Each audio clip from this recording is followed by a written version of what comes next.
It's time for the Movin the Chains podcast.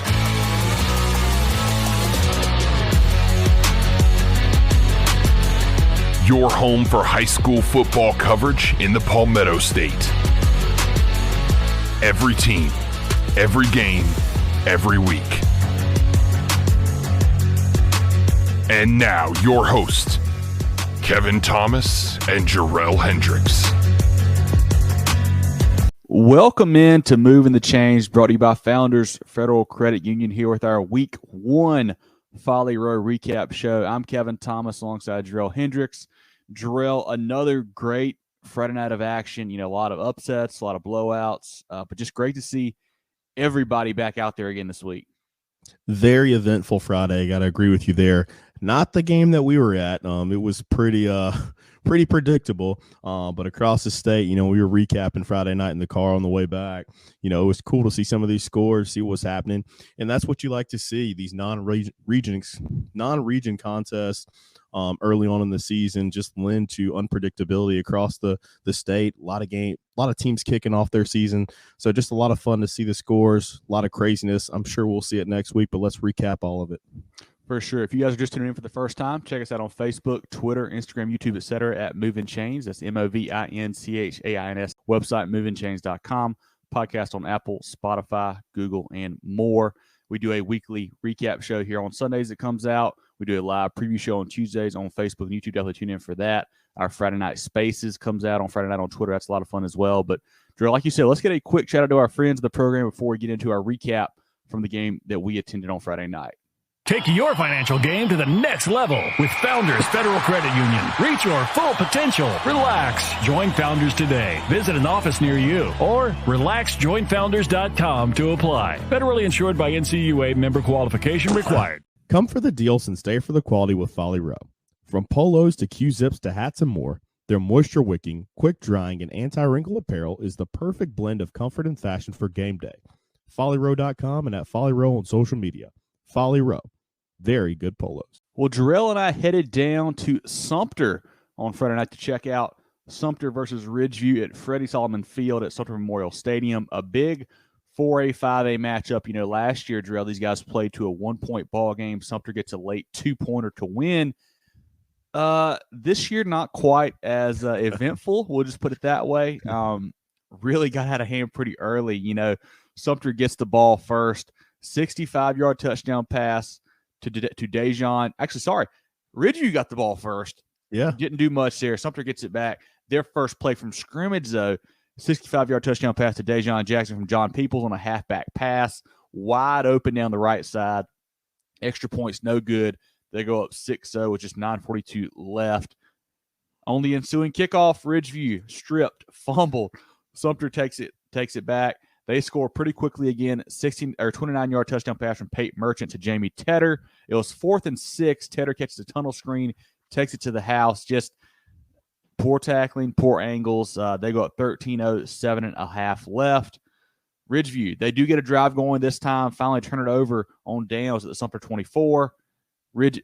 Sumter cashes in, goes up 21-0, 18-yard TD run by John Peoples. 2-point pass, Merchant to Kennedy is complete. 21-0, still first quarter, time to pass the sticks, Jerel, at that point. But, you know, Ridgeview did show some fight. They get back in at a 5-yard TD run by Braylon Boyd after a fumbled snap. Cut it to 21-7, 10-16 left in the second quarter. And this was really their best shot, you know, Jerel. They were down 21-0. They scored a touchdown, cut it to 2 scores there. They have Sumter backed up on a 3rd and 19. Yeah. They let them complete just a basic little in route or a post route at the sticks, get the first down. They end up scoring a touchdown 2 plays later on Peoples' run. They go up 28-7, 6:17 left second quarter, and that was really all she wrote. Yeah, that was pretty much it, man. It just got out of hand quick. You just saw a lot of inexperience on the defensive side from the Blazers. Just weren't able, you know, to match up physically in the trenches. You know, in a lot of ways, it mirrored the game that we were at last week. Ridgeview, you know, not breaking in a new quarterback. He's a senior, but having, you know, his first season there. Coach Howard also tried to play his son Trey a little bit. He threw an interception, you know, just kind of floated a pass a little bit too far. But that was really the big thing. It just, having kind of some deja vu from the game that we were at last week, just kind of got physically dominated in the trenches, a little bit of an inconsistent quarterback play from Ridgeview. And Sumter, man, they're just a really well-coached team. They're really physical. Just were able to get it done. Seize control early, like you said, that razzle-dazzle from the first play from scrimmage, suing kickoff, that fumble recovery. And it was just downhill from there. We'll go into the second half, but they kind of just cruised after that, and it wasn't really much going on. Peoples got another touchdown before the half to go up 35-7. But then, Ridgeview does put one more in the end zone right before the half, 31-yard touchdown from Boyd to Carter Coleman. Extra point, no good, 35-13 at half. Both teams, not a whole lot happened in the second half. They both score once. Final score, 42-19. The Sumter Gamecocks moved to 2-0 on the season, Jerel. And that's a team we talk about year in, year out. Always strong on defense. The defensive line, especially the strength it feels like usually from them. But the offense sometimes lacks behind. Yeah. I thought the offense looked pretty good on this past Friday. The quarterback Merchant wasn't asked to do a whole lot, but he is a guy with experience now. He knows how to play. Got a couple pretty good backs with Peoples and Fortune there that can get it done on that side of the ball. I think they've got a real threat on offense. You do worry a little bit about their explosiveness, see what they've got there on that side of the ball. But I think this is a really good 5A football team. Yeah, I agree with you, man. They didn't ask Merchant to do too much, but he managed the game well. He did what he was asked to do. They took care of the football for the most part, and that two-headed monster in the backfield just got it done. They just leaned on the O-line. They're very physical. There was some stuff they can clean up on the defensive side. I think they jumped off sides about, 4 or 5 times. Luckily it didn't affect them too much. And then on the back end, there was some opportunities for Ridgeview, and they just didn't convert because that Gamecock defensive line is so physical and fast. Ridgeview quarterbacks got a little happy feet sometimes where they could have stayed in the pocket, stepped up, made some plays. They were running around trying to escape, and it is what it is. But like you said, man, the Gamecocks are for real. They're a very good football team. Not many weaknesses there, and I expect them to do well and probably, go 3-4 rounds of the playoffs. Yeah, I would have liked to see Jordan Gidron for Ridgeview get a little more involved in the ball. Yeah. He had 3 touchdowns in week 0. Did not have many even targets the other night. I mean, so obviously, like you mentioned, the quarterback's a little bit happy feet there. Maybe didn't give the routes the time to develop sometimes or whatnot. But, he's a playmaker. You got to get him the ball. He's a key to that offense, I think. But they've got some playmakers. They will be fine, I think, in 4A. We mentioned Sumter on the defensive side of the ball. They got a couple guys. Anthony Addison looked really good out there. And Gracie at the linebacker spot, I believe, had a pick as well. They had a couple studs. Keadris Anderson on defensive line as well, who's a big-time player. They've got some athletic-looking guys, some lean, athletic bodies on that side there. They've got some guys up front who are very fun to watch and can really get it done. Yeah, and that was the big thing. You talk about that defensive line. Part of the problem for Ridgeview is the run game was, non-existent. Like, they could not run the football at all. And, that was kind of, mainly their detriment. They had a run. They swapped out running backs, probably midway through the second. And I mean, he was just pass protecting, there was literally no threat of them running the football. Once you get one dimensional like that with a team as talented, and as well coached as Sumter, it's lights out. But just a great environment, Kev. We really haven't talked about that. First class, man. That's our first time there to that stadium. Outstanding, from the parking to concessions to the hospitality, great crowd, man. It was packed, to come see that game. Cheerleaders were in it, great music, loud, it was a really great environment. I'm glad we went down there for that. Would love to go back for a playoff game. I can't imagine how intense that would be. Yeah, one of those things you get with the off-campus stadiums is the parking is usually not an issue. Like, there's plenty of field parking all around it. No, no charge to park either, which is awesome. We love to see that. That was really good. A really great, great facility there for sure. Kind of down in a bowl almost a little bit there. That was super cool. We'll have a concession. Real grass. Yes, the real grass. The real grass was good to see, man. We'll have a concessions review coming out Friday on Instagram and YouTube and whatnot. Had some pretty good concessions there. We did miss out on the fried whiting plate. We had some bad timing on our part, some bad timing on their part. We couldn't get it matched up there to get that fish at the ball game. But Jerel, and one thing I mentioned during the game or before the game that I think that people just forget about. I mean, that Sumter uniform color and combo and helmet, that's a good look, man. That blue and kind of yellow and the white helmets. I mean, that's a very clean uniform combo. Yeah, I mean, we both went to schools. Our alma maters, our high schools, blue and gold. So, maybe a little bit biased there, but just a clean look, man. Those guys they look fresh out there. I don't know if that's the right term anymore because I'm old, but they look good, clean look, and everything was first class. We really enjoyed it. Definitely going to make a trip back down there to the Midlands for sure. So to kind of finalize that one, Sumter defeats Ridgeview 42-19 in week 1. Jerel, let's take a look now at our games of the week. If you got that stuff pulled up. I do. This game, actually, John Epps was at. He went down to Winsboro to check this one out. We had Fairfield Central and Andrew Jackson. Fairfield Central, Griffins kind of just kept jabbing, kept AJ at length for most of this game. They win at 33-16. Another great, solid performance by Cam McMillan. I think we got a stat here. Coach, I think it's Coach Davis there. 100 wins for him. Yep. And, Griffins are able to take care. They're for real, man. That's a legitimate top 5 team championship contender. They're really good. A big game from Tadarian Greer as well, running and receiving the ball. You'll hear a stat line here in a little bit. That's a good football team, man. They're going to be a tough out in 2A for anybody. They've got a big matchup this week against the 3A Chester squad. Will be a really fun one to check out. But, yeah, Andrew Jackson, too, man. They got beat by Fairfield last year. Still went on to have a really good season. I think they'll do the same thing. Don't forget this is week I guess technically their first game for Andrew Jackson. They didn't play last week, so they're kind of fresh and trying to get a feel for things there. Trey Thompson's a stud. We know that. The new head coach there. Take a little while to get his system implemented, but I think the Volunteers will be fine as well. But that Fairfield Central team is solid. Most definitely. Moving up to the upstate, man, we had BHP and Westside. And, BHP, man, they are a really good team. I know you like them a lot. You mentioned them in our preseason show. They controlled this game throughout for the most part. Again, they just kept that buffer. There was times where it got within one score, but they won that game 43-28 over Westside. Big performance, from stud running back Marquise Henderson, but also their secondary back. I think they rushed for 400 yards in this football game. We know Westside has some issues on the defensive side. Looks like that reared its ugly head again. Jamar Balson, playmaking stud for Westside, was held out of that football game.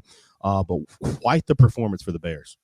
Marquise Henderson almost went for 200 yards and had a lot of cramping issues too. So he played a whale of a ball game. BHP talked about it early in the year, I guess in the preview show. They were kind of wondering about quarterback spot. They had 2 guys they were kind of trying to figure out. It doesn't matter when you can rush for 400 yards. Who's playing quarterback? I think they threw 8 passes on Friday. I mean, they didn't have to do anything besides that. So Marquise Henderson's a stud. BHP is tough up front as always. Surprised, the defense played fairly well, I felt like, against Westside. Hold them down to that number. Obviously, Boston being out, it plays a factor in that as well. But BHP's for real. I think Westside will be fine as well as Coach Lane kind of gets things figured out there. But this Bears team is really good. Most definitely. I got to agree with everything you said there, because that was my biggest thing coming to this season with BHP, having to replace senior quarterback. I think it's AJ Pendleton there. Mm-hmm. That's what I was worried about. But like you said, if you only got to throw the ball 8 times a game and you can just hand off to those studs in the backfield, especially Marquise, you're going to win a lot of football games. And I think that's one of those championship contenders early on that we'll look at. Westside, I think, is a solid playoff team. They got to figure out that defense. But moving on, to that Aiken area, we had Midland Valley and Strom Thurmond. Midland Valley, man, they won this game 21-16 over Strom. Big-time performance from Trayvon Dunbar there. I think he goes over 300 in that football game.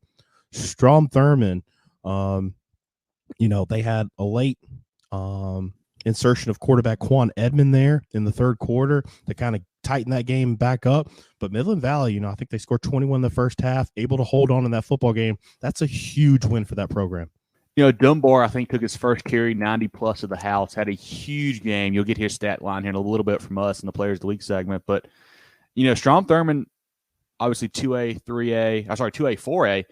Midland Valley won this game last year as well. But Strom Thurmond hung tough. We got to figure out what to do at quarterback. I don't know what the issue is there with Edmond, if it's been a disciplinary thing or a play thing or what. But he comes in late third quarter, leads a couple touchdown drives. I think Braylon Staley had a touchdown catch and whatnot. Had a chance going in late, turning over at the 10. But just, a really good 2A team. They've got some things they're working on that side of the ball, but they've got a bunch of talent with those guys. But, Midland Valley, I think we need to talk a little more about those guys. Sure. Maybe they are the real deal. I think their first time starting 2-0 since 1998, which I feel like is unreal, but that's pretty crazy. A team that has not been very good until the past couple of years. Now, Earl Chapman's got them turned around. We know about Dunbar. They had a second running back as well who had a big game last week. So they're the real deal in that region that is kind of, I feel like, up in the air now. Sure. North Augusta lost last week. South Aiken lost. They've lost twice already. Aiken's lost twice. Airport went down. Midland Valley might be a real contender for that 1 seed. I think they are as well. And anytime you have a stud running back like Trayvon Dunbar, you can kind of lean on him. Last year, he's coming off injury, so he probably wasn't as effective as, feeling as well as he could have been. So huge for them to get that win. I know it's 4A, 2A, but that's a big time win because Strom's one of the better programs in the state. Very coached well, Coach Webb there. We'll definitely hear about Strom going forward. They get that quarterback situation figured out. They got one of the best defenses, in the state, and they're going to play some really good football. So excited about both of those programs. But Midland Valley gets the win 21-16. And then our skis game of the week, we had Ben Lippen and Heathwood Hall. Ben Lippen, man, they're able to go, 2-0 in the column. They win 21-14 over a good Heathwood Hall team. Gotta love what Coach Weigel's doing down there at Ben Lippen. Heathwood Hall lost their quarterback in the ballgame. That hurts a lot. He had to go out there for Rick Reitz, but the quarterback at Ben Lippen, Javon Gilmore, he's a real deal, man. A young kid, just getting his feet wet, getting his feet underneath him. He's going to be a stud. Tall, lanky, rangy, athletic, can run it and throw it. This Ben Lippen team, obviously in 4A Skeeza, you feel like it's Hammond than everybody else. We shall see. But I think Ben Lippen has a real chance to be as good as anybody, except for maybe Hammond in those 4A ranks. Yeah. But, Coach Weigel and the boys are doing a great job, just growing that program from where they were 2 years ago. They are the real deal, and that's a huge win over your rival there in the Columbia area. Again, our games of the week, we had Sumter over Ridgeview 42-19. Fairfield Central knocks off Andrew Jackson 33-16. BHP over Westside 43-28. Midland Valley knocks off Strom Thurmond 21-16. And in our Skeeza game of the week, we had Ben Lippen over Heathwood Hall 21-14. Yeah, definitely. Those are brought to you by Kona each and every week. Appreciate those guys there for that. But Jerel, let's look now at our pick'em matchups if you got those pulled up. Yeah, pick'em. As always, I always plug the pick'em, man. It's one of my favorite things that we do. Get in there. We cut that off on Friday, but we usually publish those games, Tuesday, Wednesday. So you have plenty of time to get those picks in. Even if you miss a week, we drop the lowest score. So jump in there, even if you haven't done so far. Our pick'em games are always presented by Hannah Engineering. First one we got, though, man, Jerel, man, in Riverside. This was a 14-7 ball game last year. Thought it was going to be high scoring. It was high scoring this time, just on one side of the field, though. We had Jerel, man, winning this game 42-14. Man, the Patriots are a legitimate team. One of my personal favorites. Riverside got a big win last week, dominating fashion over TR. Jerel, man, and that offense continue to roll. Yeah, a lot of firepower there with Jones and Mikael McClellan and Ethan Anderson. Coach Watson's doing a great job there. But I was pretty impressed with the defense as well, Jerel. This Riverside team scored, I think, 50 or 60 in week 0. Holding them down a little bit was pretty impressive. I think Jerel, man, could be a fun playoff team this season. Most definitely. Moving on, our next game, we had Philip Simmons knocking off St. James.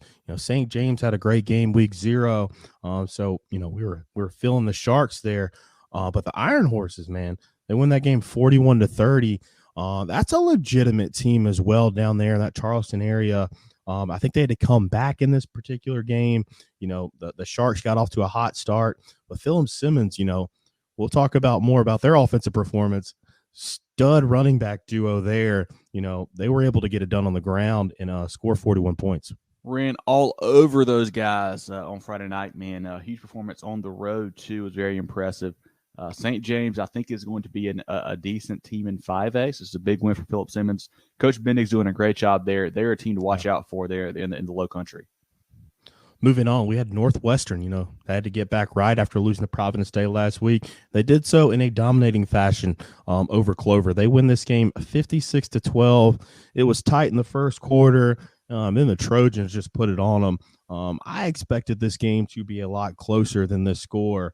But it just shows, man, I think the Trojans are still the top team in 4A. I think they're the best, and they showed why on Friday. Yeah, a 7-6 ball game got out of hand fast there. Richard and Polk and those guys. Hopkins had a big game as well. Very impressed by the Northwestern defense as well. We talked about them having some trouble against Providence Day, which who doesn't? But then to hold down a Perry Woolbright offense with Jalen Hoover there at the helm, very impressive on that side of the ball. Big win for Coach Walford and the boys.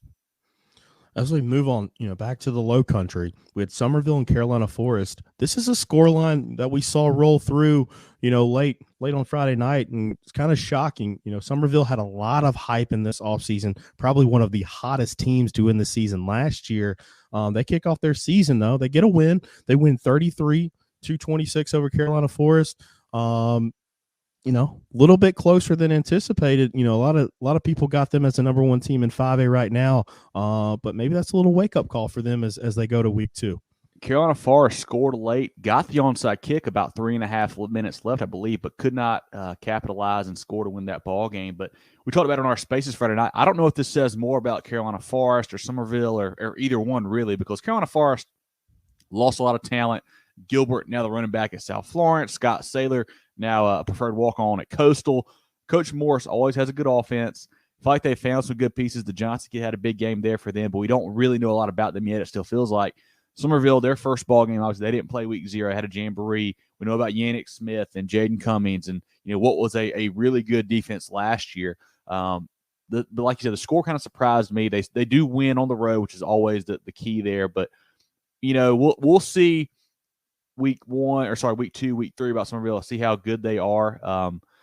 They've got a big matchup this week. We'll put it that way. But big win for those guys. But I think Carolina Forest will be pretty good as well. Win and move on. That's always the goal. Next game we had was Marlboro County and Jerel. This one was close until it wasn't. Marlboro County is able to open it up a little bit. They win this game 30-17. A lot of fight from Jerel. We know that's a young team. We did a season preview, with them early, with Coach Poole there. It's a good showing, I think, for them. And then Marlboro County, that's an impressive win. I don't know if this kicked. Did they play last week? I can't remember. I don't believe they did. That's what I was going to say. I think they kicked off their season. That's a good opener for them as well. Year 2 for Coach Quinn McCollum. Love the Purvis kid. He's a stud. The defensive line has been really good for those guys in the offseason and obviously in week 1 as well. I think Jerel has got to work out a couple things on offense. They didn't look great on that side of the ball. No, they had a quarterback switch late in the game. The new kid comes in, drives him down for a touchdown. So we'll see if there's a competition there, what they're going to do there, or what Coach Poole will do for the Braves. But I like this Marlboro County team. They're a team that's building, heading the right direction. I think the same thing with Jerel, though. And like you mentioned, Jerel, they've got a bunch of young kids, freshmen, sophomores that are playing a lot of minutes for them. I think they will continue to get better as the season rolls on as well. Kev, our last game was probably the hardest one for me to pick, and the scoreline is going to show why. Go ahead and say I picked wrong. Berkeley wins this game 34-33 over Hanahan. Quite the thriller, man. Berkeley living on the edge early in the season, picking up a couple close victories. But that says a lot for Coach Lodge, coming in. This Berkeley program, I'm not going to lie, it was dead. To get some early confidence there, get wins, survive in advance, much like Somerville. It doesn't matter how you win, the scoreline or whatever, but that's the biggest thing for them. They're breaking in that young, talented freshman quarterback. Get that win. That win's huge. Hanahan won this game last year. That seems like it was a heck of a ball game down there in the Low Country.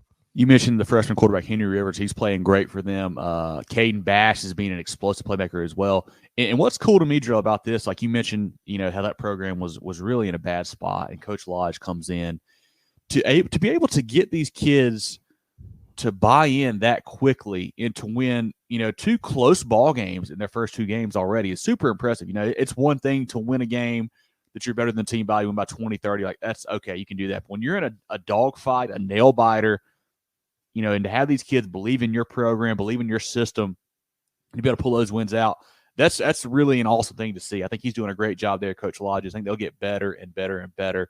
On the Hanahan side, they're still a good football team. Don't forget, this is a 3A, 5A matchup here. This is a game where, they're probably outmatched as far as depth goes and whatnot. So definitely can see that happening. And they're another team that's played 2 close ball games. Beat Georgetown close last week, lost obviously this close one to Berkeley here. But Coach Turner's got it going in the right direction, I think. Rivera is a stud at running back. I think both those programs are going to be fun to watch in Low Country.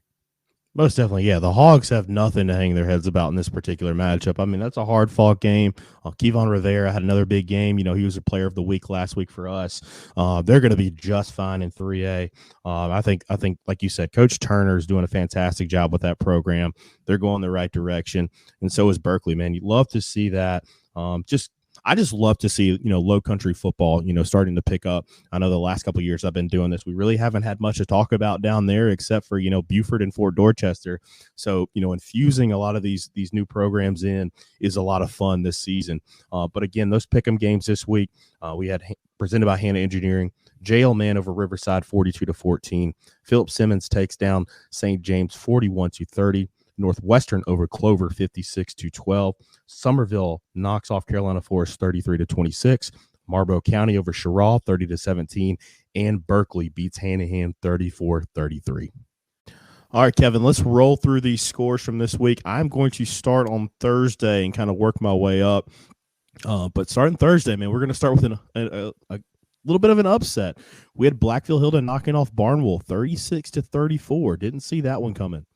Yeah, great footage too from our guy Kurt in the game. Curtis Staley had a great video come out doing a little pregame hype talk with Coach Jones there from Blackville Hilda, and had some great shots from that game. That's a cool little rivalry. Those schools are two pretty close, proximity places there.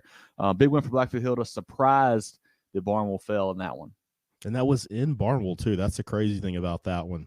Hannah Pamplico, they knock off North Central 46-18. North Central, man, had a big, opener in week 0, and Hannah Pamplico just lays a lumber this week. That offense looks really good. I heard that North Central may have had some guys out. I don't know if that's for sure or not, but a big win for the Raiders. Coach Woodbury opened up his tenure there. They've done a great job, 2-0 so far. They're the real deal on offense. We had HKT over Eau Claire, 44-0. Lower Richland and Westwood, man. Westwood had a great opening win. Kind of take a step back this week. Lower Richland, man. So that was a cool thing about this game watching on Thursday. Lower Richland, I think they were down 18-21 to Westwood. Westwood punts the ball inside. I think it goes to the 2-yard line. Lower Richland goes 98 yards in about 35 seconds to win that ball game. Quite the win for them. I think Lower Richland lost a week 0. Get back in the win column. That's an impressive victory. Speaking of impressive victory, AC Flora, they win 60-13 over Dreer after a week 1 loss, or week 0 loss. Columbia knocks off Pillion 48-28. We have Well Branch over North Charleston 46-6. Next game, Sandy Creek out of Georgia. They knock off Greenwood 41-7. Now, Greenwood had a great win over AC Flora last week. Then they run into that buzzsaw, out of Tyrone, Georgia there. Gilbert knocks off Batesburg Leesville 35-7. West Florence blanks Lake City 28-0. Gaffney gets in the win column. They beat Union County 63-7. We'll have to talk to those guys on Tuesday, man. They're blocking punts for touchdowns up 4 and 5 scores. Louisville gets a big win. They win 49-0 over Beaufort. This game was scheduled late in the week. We have Camden over Lugoff Elgin 59-6. TL Hanna knocks off the Red Raiders of Greenville 28-17. I just knew Greenville was going to win this game on Friday. This is a big surprise to me, Jerel, as well. TL Hanna, they had a nice win over Bowling Springs in week 0, which is looking better and better as of now. But, Greenville, we thought would handle this ball game easily. They played this TL Hanna team last year, so they knew what the offense looked like. They're familiar with it. They played Greenwood every year in region. Shouldn't have been a surprise to them. But TL Hanna and Coach Tone had 4 different guys score touchdowns on Friday night, so really spreading the wealth around there. Obviously this game doesn't mean anything in the long run because it's non-region, but if you're Greenville and you want to compete for a state title, this is a ball game that we expected you to win. So kind of a shocker there for sure. Man, the Yellow Jackets, man, they just get it done, man. They play these big games, and they're just not flashy. They just play team football, and they always get it done. That's a huge win for Coach Tone and those guys. Speaking of another big win, this game was really close last year, not so much this year. South Florence goes down to Charleston and faces Oceanside Collegiate, and they win that game 28-6 in pretty impressive fashion.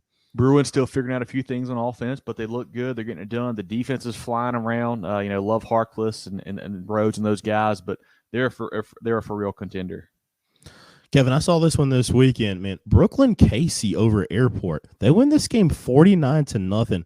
Brooklyn Casey, man, that's a team last year that had a lot of hype behind quarterback Tanner Staten. We were really high on them. They go in week 1, they play Burns, they get smacked, had some injuries throughout the season, and they kind of just fell apart. But that's 2 impressive wins for them, to kick off this season.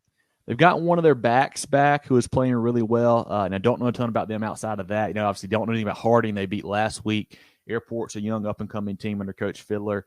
We'll find out more about BC as the season goes along. But, Coach Sharpie does a great job there. They've always got playmakers, always got talent. Expecting to be a real tough out for anybody here down the stretch.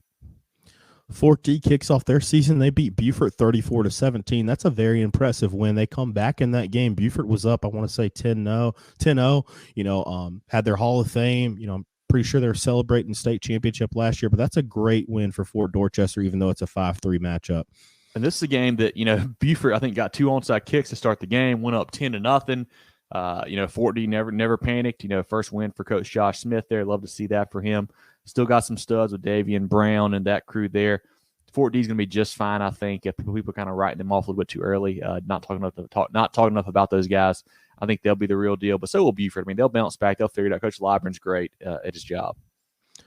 Ashley Ridge knocks off Cane Bay 33-12. I think that's the first win for Coach Tate down there. It is. They did not play week 0. Great win for those guys. Ainer knocks off Kingstree 30-14. We had Hilton Head Island over Clayton. I think Clayton's out of Georgia. They win that game 29-12.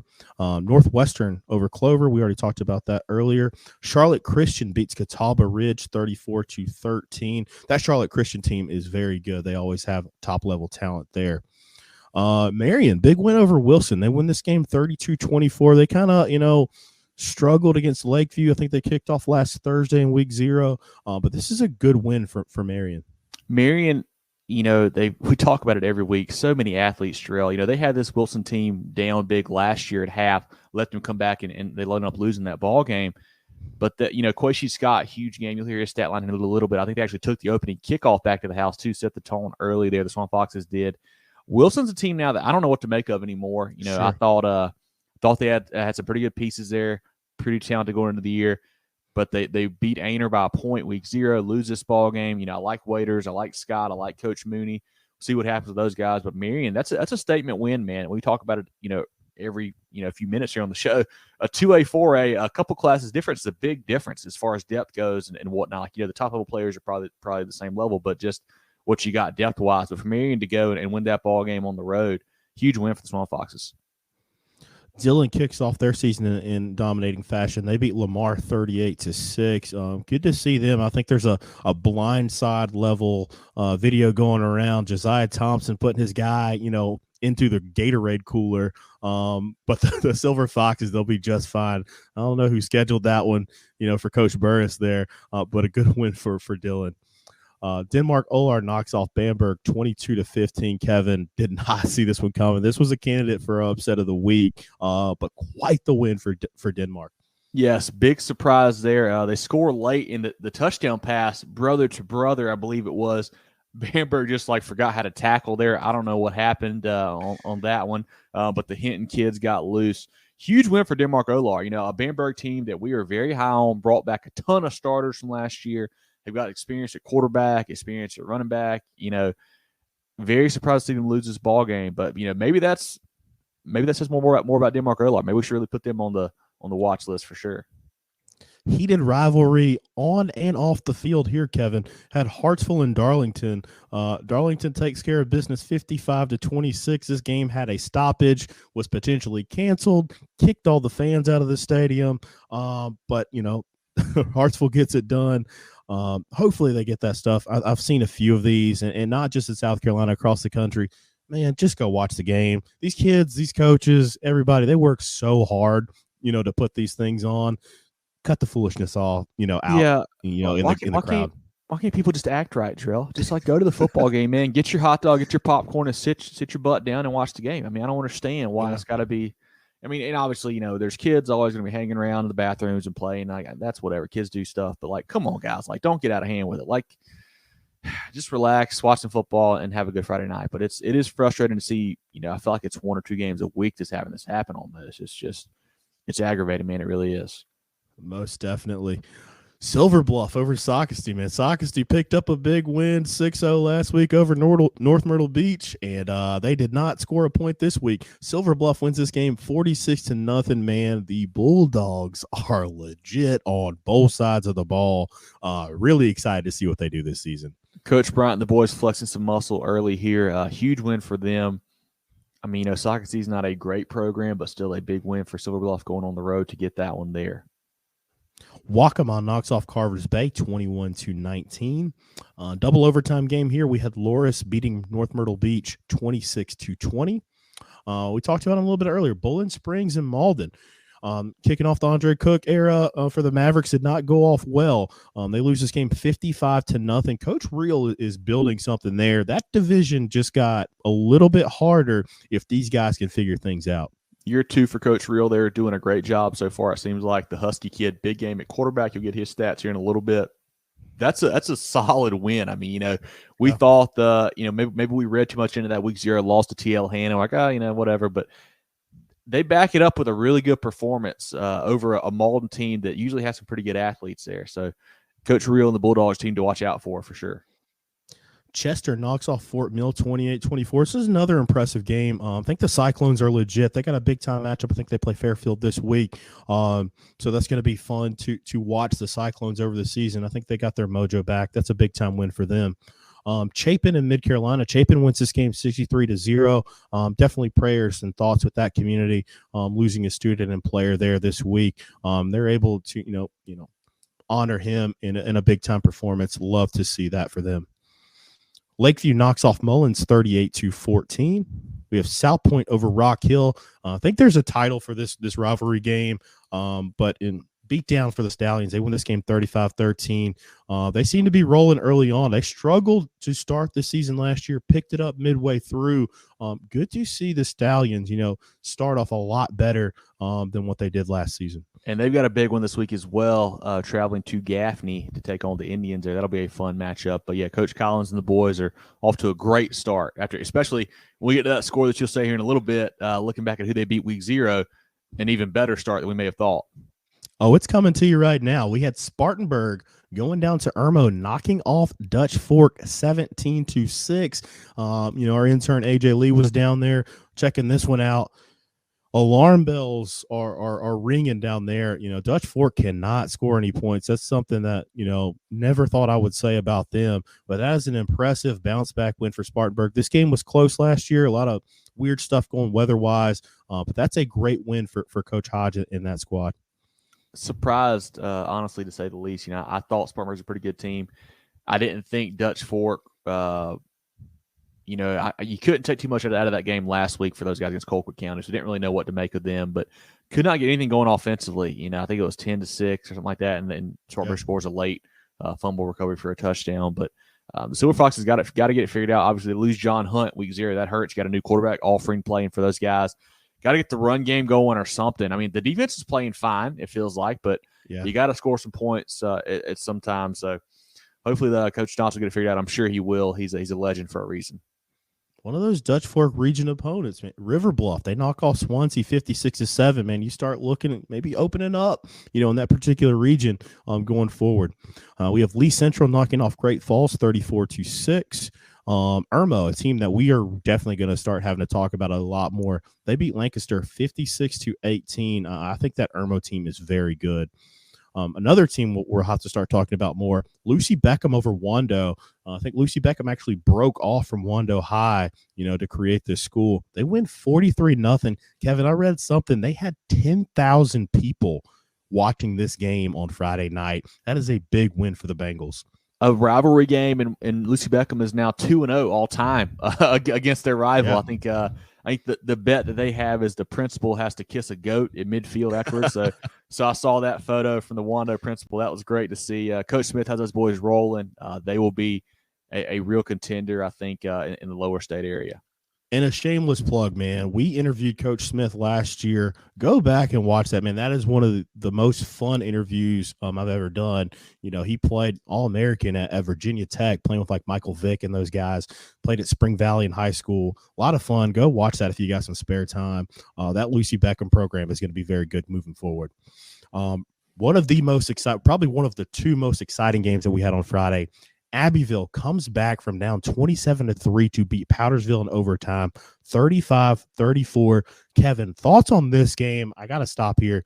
Abbeville gets it done. That is not an offense built to come back. But they had some big-time plays on defense from DeMarcus Leach. And then Powdersville, man, do you ring the alarm bell for Coach Mustard and those guys? That's 2 losses to start off the season. Yeah, I mean, you're up 24 points a half. You think you're in a really good spot there, but then you have a couple turnovers. Abbeville gets it rolling on offense. Next thing you know, you lose the game on a 2-point conversion. I think Powdersville, I think they're going to be fine. I mean, they got plenty of talent. This is a game last year that was really close when they had Thomas Williams and when Abbeville didn't have Zay Rayford and Antonio Harrison playing. Yeah. So, it's not like Abbeville's a bad program at all. I think Powdersville's going to be okay. They got to figure out clean up the turnovers a little bit. Had a couple bad decisions there second half, it felt like, and kind of reminiscent of what they did there in week 0 against Broome. They got to get that squared away. But, 2 weeks in a row losing due to a 2-point play there, kind of tough to see. But I think they'll be fine. They'll figure it out. Just tough to start out 0-2 for sure. You have a lot more confidence than I do, Kevin, man. I'm kind of concerned at this point, but Coach Mustard's one of the best, so we'll see what happens with Powdersville moving forward. York gets a nice win. They pull away late over Nation Ford. They win 30-14 to kick off their season.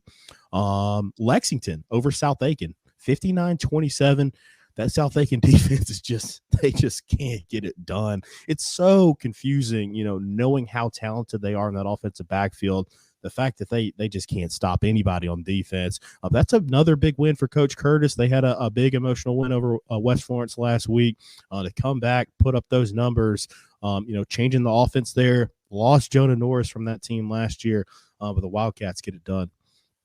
Saluda knocks off Ridge Spring 55-18. We have Broome knocking off Chesney 49-20. Myrtle Beach bounces back over Conway in a big way. They win 51-14. Victory bell going back to Myrtle Beach.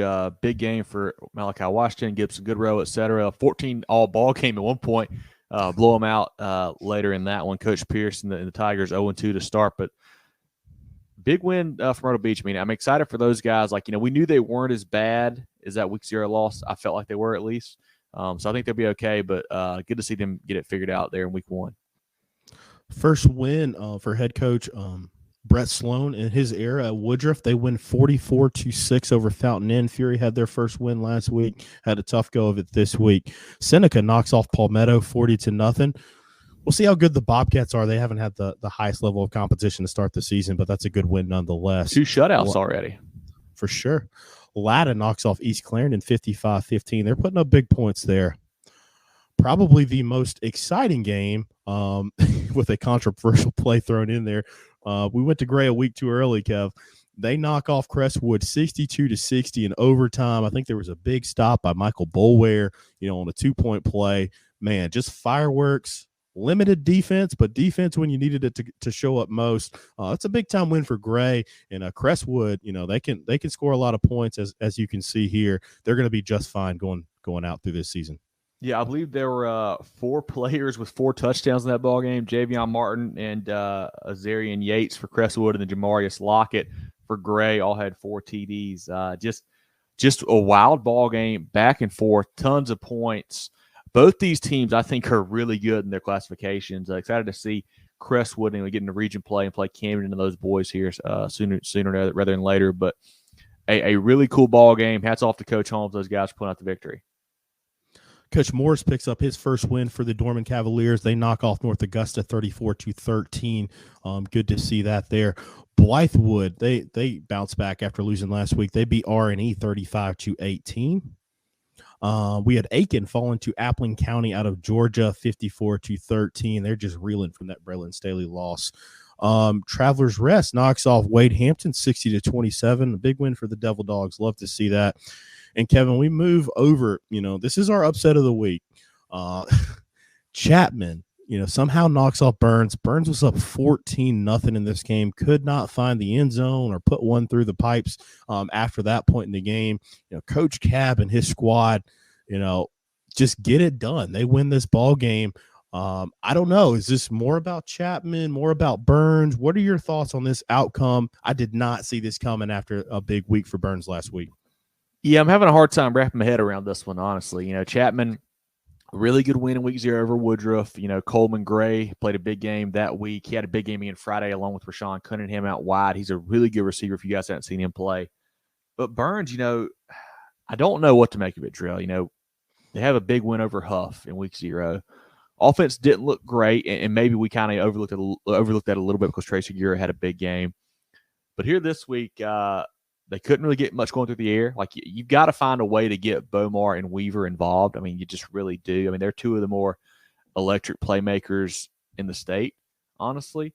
So and I don't know if it's more of a game plan thing, if it's an execution thing or what, but you got to find a way to get those guys the ball. Segura had another big game for the Rebels, it seemed like. Defense did not play bad at all. I mean, giving up 17 points is not bad at all to a pretty good Chapman squad there. But they've got to get it worked out. We talked to Rob Brown on our Spaces Friday night after the game, and he talked about just some intangible stuff where the team wasn't really into the ball game, it seemed like, or just kind of heads hung down and things like that. And you hate to see it this early in the year. I mean, especially for a team that we think is supposed to be pretty good, a surprise there. And I think we're trying to do the math in our head. I think this is 2 out of 3 for Chapman against those guys, which is pretty wild to see. But Chapman's a team that we definitely got to turn on notifications for those guys moving forward. They're going to be a real contender, it feels like, in 3A Upper State. And then Burns, back to the drawing board. It doesn't get any easier this week for those guys. So we'll see what they do offensively, especially. I think the defense is fine. I like those guys on that side of the ball, but got to find a way to score some points, Jerel. Yeah, Chapman's got a big-time matchup in a few weeks against Clinton. I think that'll really tell us a lot about them. And like you said, Burns, man, he just got to score more than 14. I mean, it is what it is. And that was my biggest worry. That team's too talented there in Duncan. But my biggest worry for them was the quarterback position. Third new quarterback in 3 years, and not, don't want to blame one position or one player. But, you gotta figure out some stuff on the offensive side of the ball there.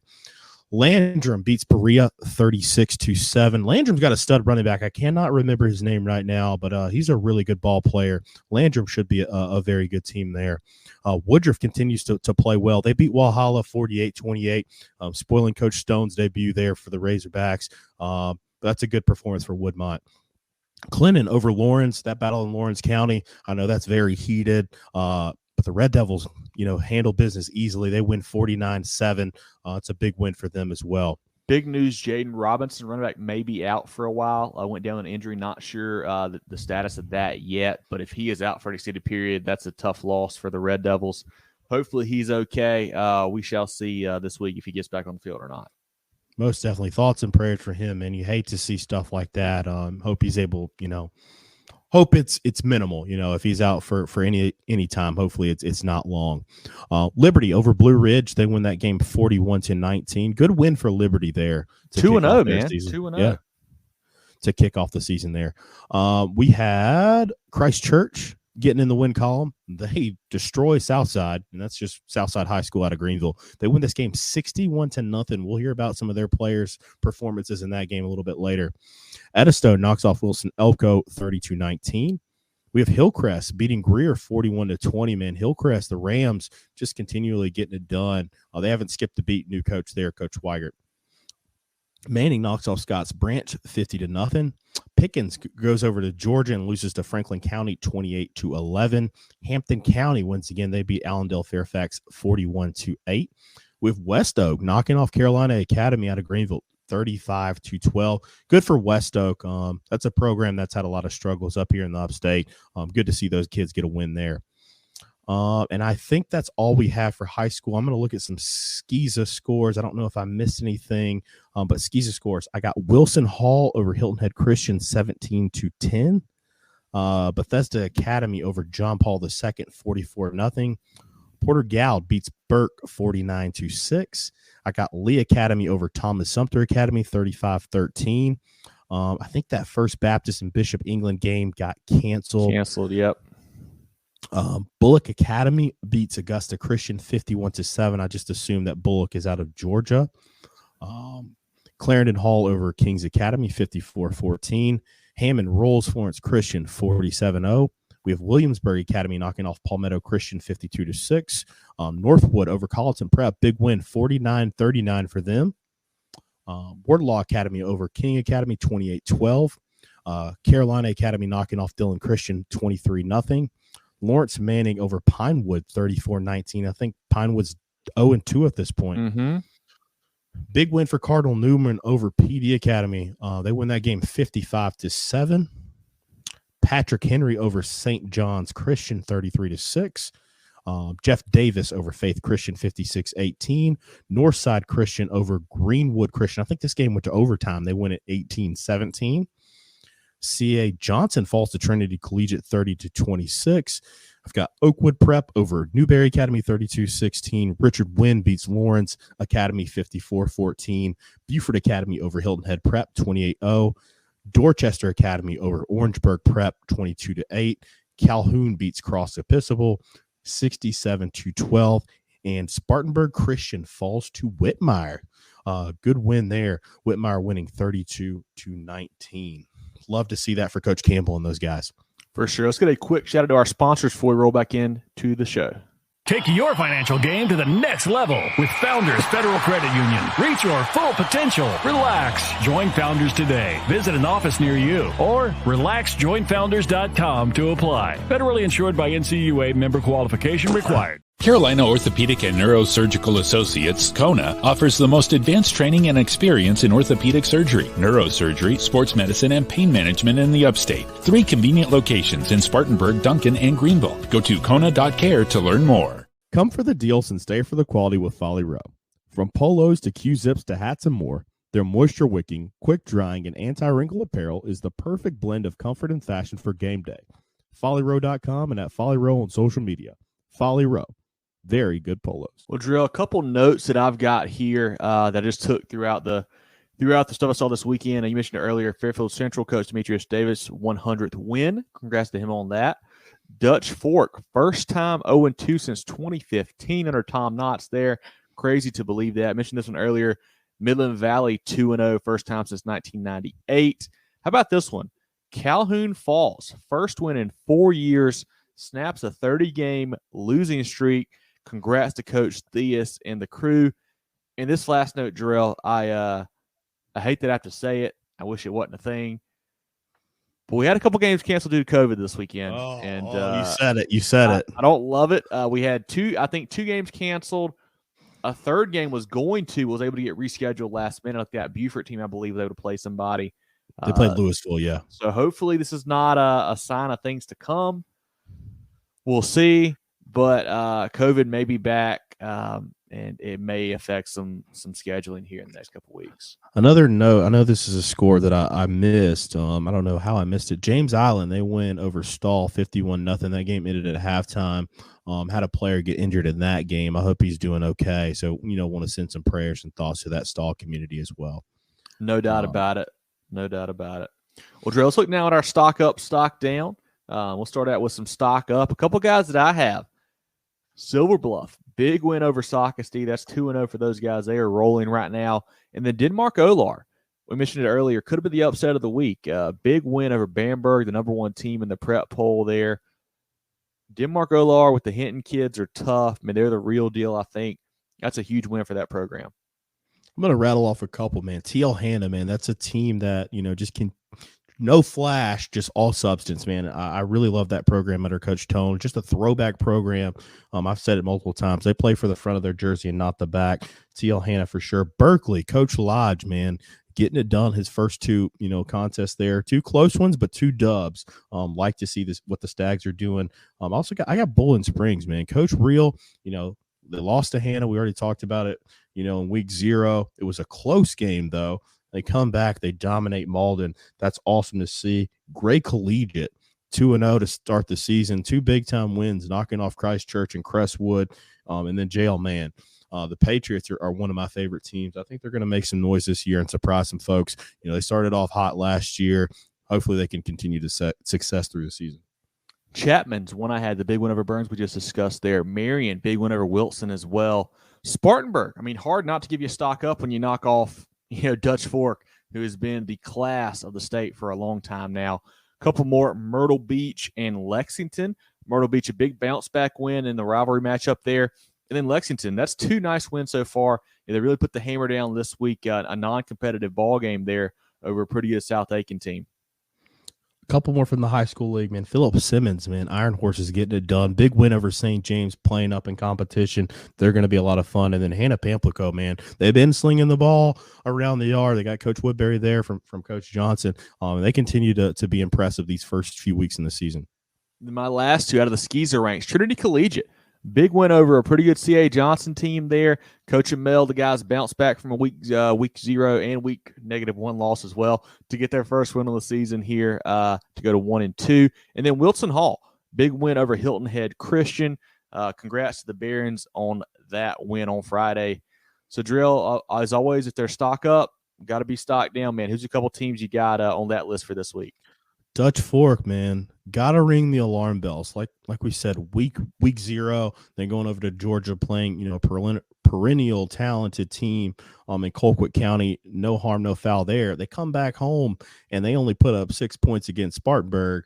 Hate to see that. Got some injuries at the quarterback spot, but definitely stock down for Dutch Fork. And then Burns, man, our upset of the week. Rebels, big win. Riding the roller coaster. Big win up in Charlotte last week. And then kind of faceplant coming back home this week. Got the Rebs on there. I've got Ridgeview on there, the game that we were at. Really a tough loss, really non-competitive in that ball game, to be honest with you, Jerel. Blazers did not look good Friday, I didn't think. And then Bamberg, a team, you get bumped up to number 1 in the poll, and you fall on your face right after that. Tough loss for Bamberg. The one more I've got is Clover as well. I didn't know if they could win that ball game at Northwestern, but I thought it would be a little tighter, a little more competitive than it was. But that was a tough one there for the Blue Eagles. The last one I got is Westside, man. No shame in losing to BHP, but, you would think that they were going to win this football game. They got one of the most talented offenses in the state. Got Coach Lane coming in. We know his offensive pedigree, and they just didn't get it done on that side. I know they were without one of their top playmakers in Boston, but expected a better performance.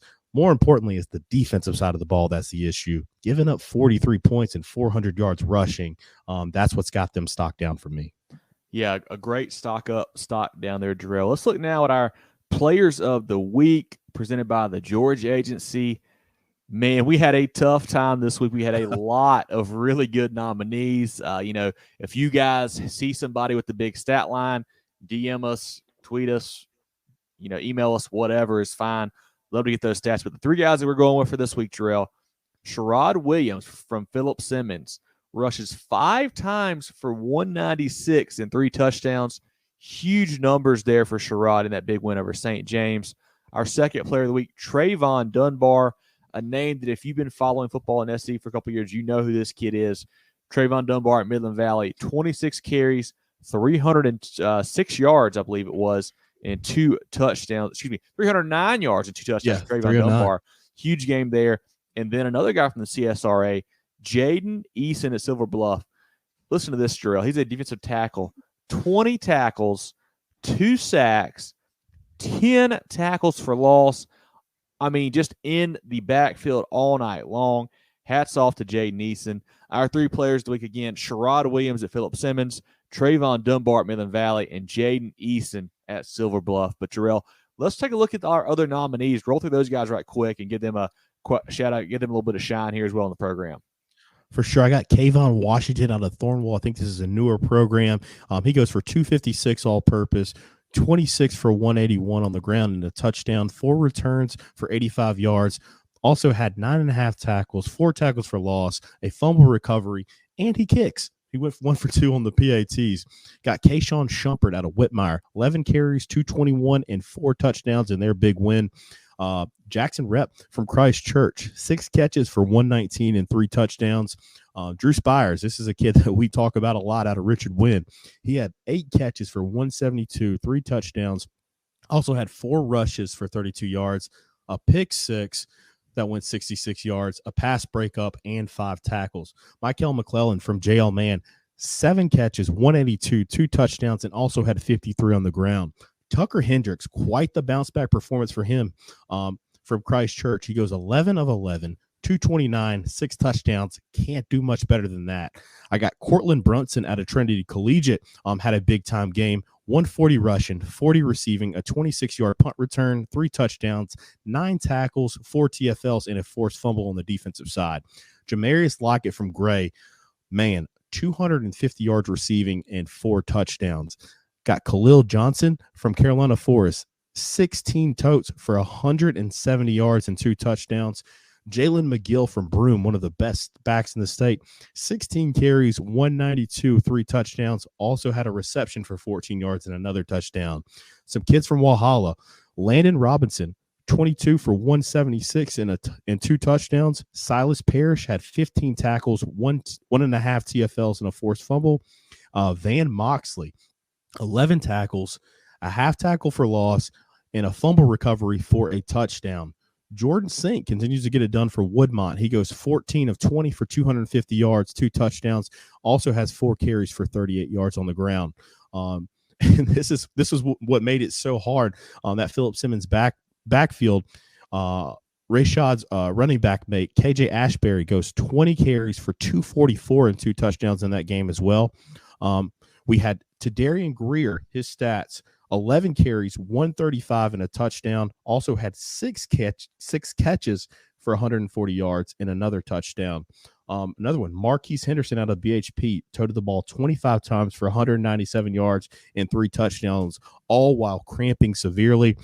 Had Lincoln Husky out of Boiling Springs, went over 340 passing yards and 5 touchdowns. Avery McFadden, we'll probably talk about him every week this season. 6 rushes for 58 yards, 3 touchdowns. Also had 3 catches for 38 yards and another touchdown. Jakari Bennett out of Daniel High School had 8 carries, 217 and 3 touchdowns. Talk about efficient. Quaysheed Scott, another one we'll talk about a lot out of Marion, had 95-yard kickoff return for a touchdown, a 95-yard rushing touchdown, 4 total touchdowns, a 2-point conversion. Also got a pick and a forced fumble on the defensive side. And 2 guys out of Kingstree. Quarterback Jashawn Dorsey goes 6 of 16 for 144 and 2 touchdowns, 6 carries for 93 yards, and Xavier Dukes had 3 catches for 112 yards and 2 touchdowns. A lot of really great performances as always, Jerel. Like I mentioned, send us something, you guys. If you see it and it's like a big stat line, shoot it over to us on Facebook or Twitter or email or whatever. Love to give these guys a shout out, get them to shine every week if we can. Definitely want to shine a light on those guys who really show out for sure. But one more quick shout out to our friends of the program before we finish up here for the week. Take your financial game to the next level with Founders Federal Credit Union. Reach your full potential. Relax. Join Founders today. Visit an office near you or relaxjoinfounders.com to apply. Federally insured by NCUA, member qualification required. The George Agency has been serving the insurance needs of South Carolina for over 40 years. They're a full-line insurance agency concentrated in employee benefits and health insurance with an office in Mullins and Murrells Inlet, but they can help you all across the state.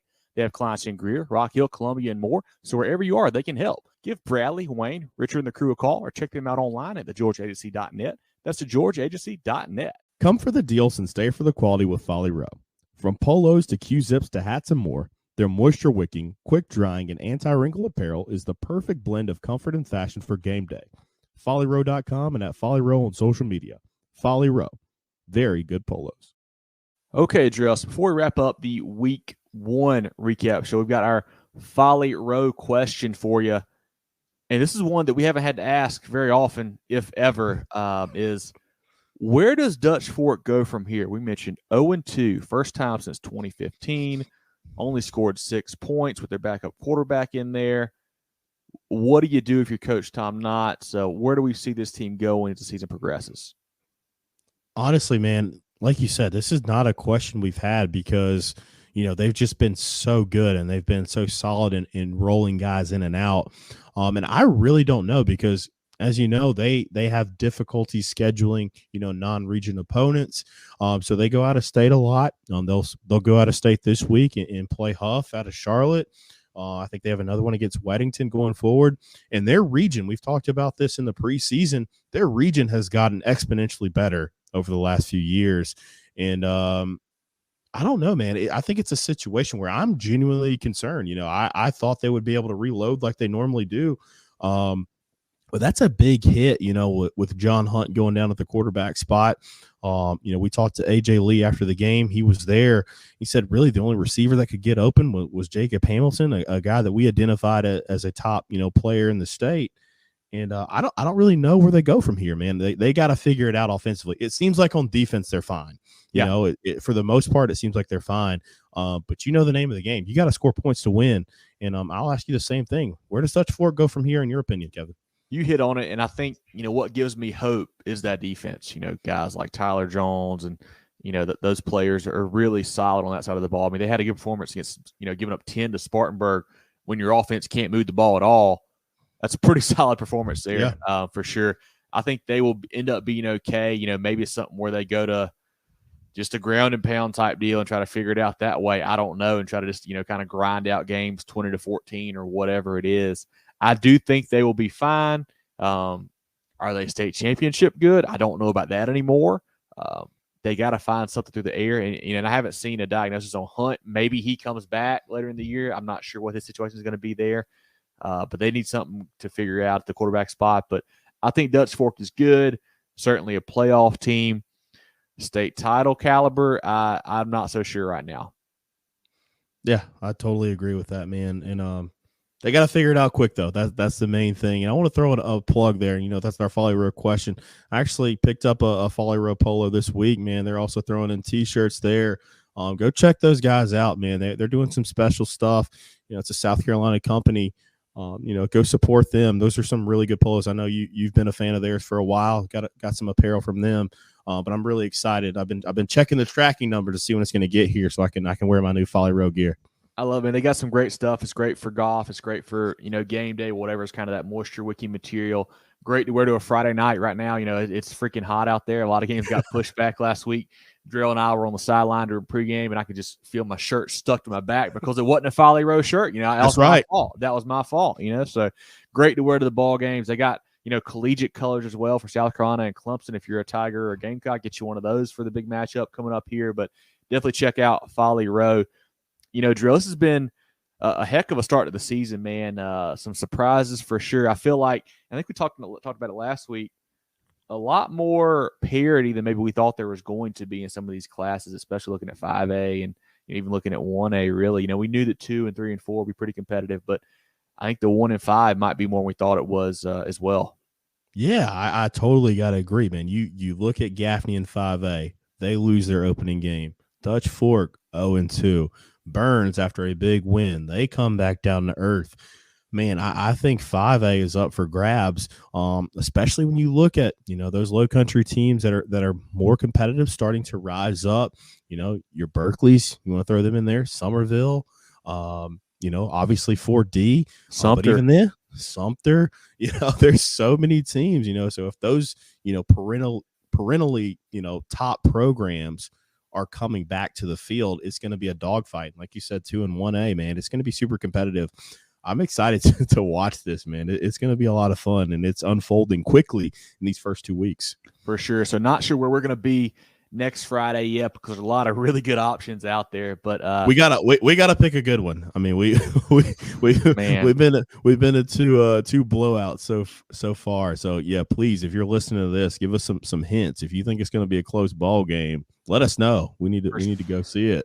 For sure. Well, check us out on Facebook, Twitter, Instagram, YouTube, etc. at Movin Chains, MOVINCHANS, and then our website, movinchains.com. Podcast on Apple, Spotify, Google, and more. Movin the Chains brought to you by Founders Federal Credit Union. We've got our live preview show on Tuesday night. I think it's 8 o'clock this week. This week we're going to go live on Facebook and YouTube. Hop in there, join the chat, ask about your team, tell us about your team. Love the crowd interaction. That's a lot of fun to do there. We'll have our teams of the week, our games of the week, our pick 'em by hand engineering will come out Tuesday. Get involved in that. Then Jerel and I will have our recap show next Sunday. Friday night we'll have our spaces on Twitter. That's a lot of fun. It's basically a scoreboard show where you guys can join the action and tell us about your game without having to call in. You can just, type it to us or pop in there or whatever. It's a lot of fun. We had guys from where do we have last week? Jerel. We had Fort Dorchester. We had James Island. We had BHP. We had Clinton. We had the voice of the Rebels. Yeah, we did. Burns. We had Burns in there. We had lots of great folks. Definitely hop in there and chat some ball with us for sure. It's been a lot of fun. But Drew, any final thoughts here? Anything I missed plug wise before we close down for the day? No, you did everything great. Again, thanks to all of our sponsors, not just Folly Row for sponsoring this show, but everybody who supports us. Those people support us, so you be sure to go support them. I'm just rooting for more chaos, man. I want some more chaos this week. It's just a lot of fun. Again, these games, these aren't region contests, so you can learn from these particular matchups. So if you lose, it's not as big of a deal as if you lose in the next couple of months. So hopefully more chaos in week 2. Exactly right, Jerel. So for Jerel Hendricks, I'm Kevin Thomas. This has been our Moving the Chains Week 1 Folly Row recap show, and we will talk to you guys soon.